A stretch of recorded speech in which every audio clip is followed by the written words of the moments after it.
So now I'd just like to move on to give us a bit of an overview around RUN, the Regional University Network. Dr. Carolyn Perkins is the Executive Director of RUN. She's been on the organising committee and has done a fantastic job in really identifying the bigger opportunities that come from hosting an event like this in terms of broadening the impact across all of the regional university network. So, Caroline, thank you very much for all your help in organising this, and I'll hand over to you now for your talk. Thank you very much.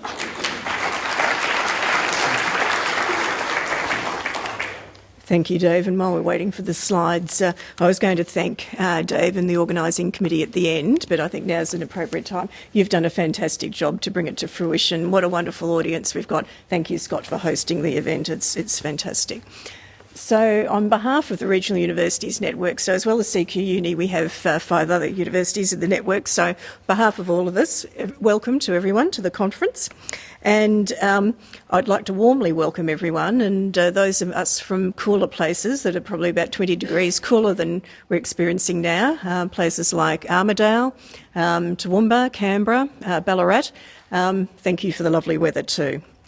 And I also, in the spirit of reconciliation, recognise that this campus is situated on country for which the Darumbal people have been custodians for many centuries, and we pay our respects to the elders past, present and future, for they hold the memories, the traditions, the culture and hopes of Indigenous Australia. Look, I think we've got a really exciting program ahead.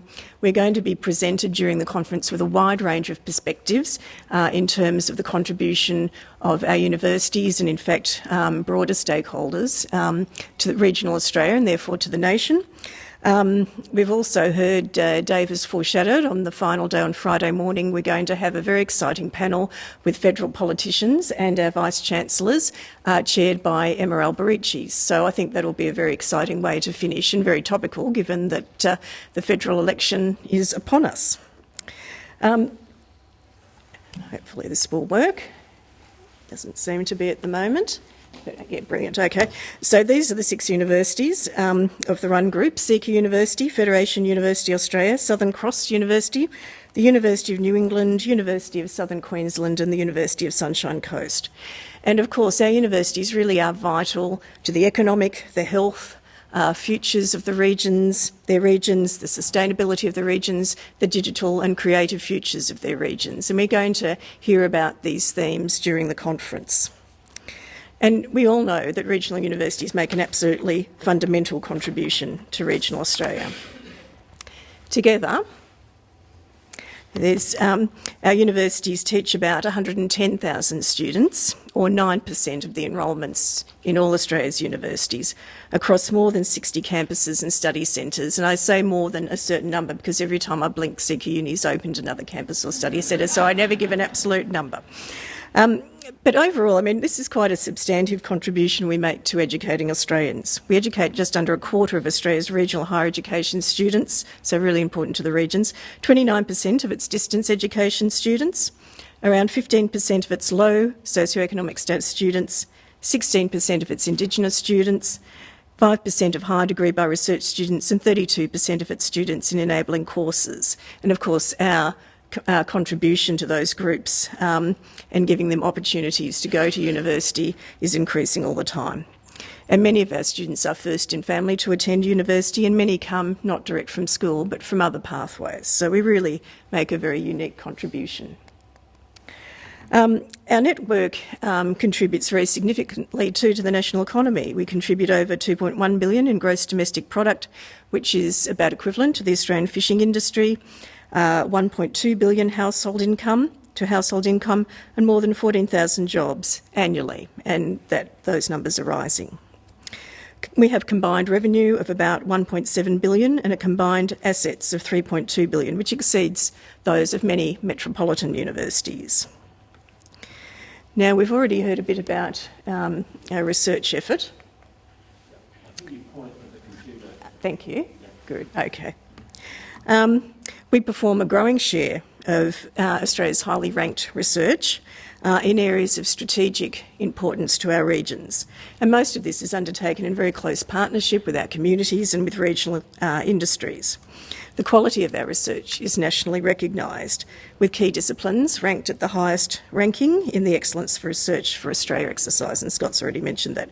But the fields where we really excel include agriculture, land and farm management, animal production, crop production, forestry sciences, geochemistry, geology, oceanography, environmental science and management, soil science, ecology and zoology, human movement and sports science, nursing, complementary and alternative medicine, other medical and health sciences, psychology, cognitive science, mathematical sciences, including applied mathematics and materials engineering. So a wide range of disciplines, and we'll be hearing about many of these during the conference. Indeed, our universities are collaborating across the network in research, and the RUN Precision Agriculture flagship, and this is a photo from UNE's Smart Farm, and I know Dave Lamb is going to talk about this at the conference. RUN Precision Agricultural flagship focuses on using technology and data to assist farmers in an environment of variable climate, volatile and discerning markets, and the need for a highly skilled workforce. And we're also working to establish a RUN Water Landscapes Future flagship to look at long-term water challenges from a multidisciplinary perspective, including increasing pressure on water supplies and issues around water quality. So people ask me in general, what does RUN actually do and what have we achieved? Well, we're still quite a relatively new group. We formed in late 2011. And I think our major contribution has really been raising the profile of regional universities nationally, both with politicians and with the media, with our communities. We've obviously lobbied and worked hard at our profile. We've just released our new policy booklet, Clever Regions, Clever Australia, Policy Advice for an Incoming Government 2016, which is in your conference packs. And in her keynote address on Friday, our chair, Professor Jan Thomas, the Vice-Chancellor of the University of Southern Queensland, will outline some of the policy initiatives described in the document. I just briefly wanted to talk about some of them. I think the measures we're advocating for, they fall under three broad headings. And the first one is that there should be adequate funding and recognition for the fundamental role regional universities play in regional development, because we are absolutely pivotal, and we'll hear during the conference about many of the ways we contribute to our regions. We argue for better support for regional universities and students to produce more highly skilled university graduates in the regions, because the reality is, for many regional students, regional universities are really their only option for going to university. And it's good for the regions to have people trained at regional universities, because they largely work in regional Australia and build regional economies. And we also have to have continue to support research innovation in regional Australia in partnership with regional industries. Of course, the autonomy of our universities and the ability of them to respond quickly and flexibly to changing circumstances is also important in a policy sense. I thought I'd talk a little bit just about students in the demand-driven system. So you may be aware that recently the elite group of 8 universities have called for the end to the demand-driven student system, which allows universities to enrol as many students as they want in most courses and grow.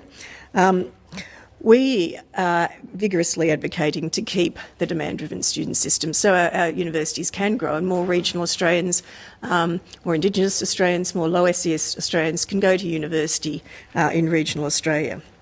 There's no point in raising aspiration of people to go to university if there's no places to accommodate them. And our universities are still growing, as we heard from Scott.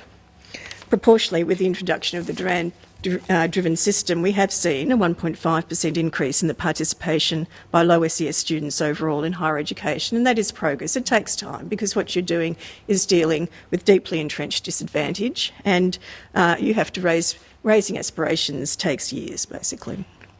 Our RUN universities have seen very significant growth in students from low SES and regional backgrounds due to the demand-driven system.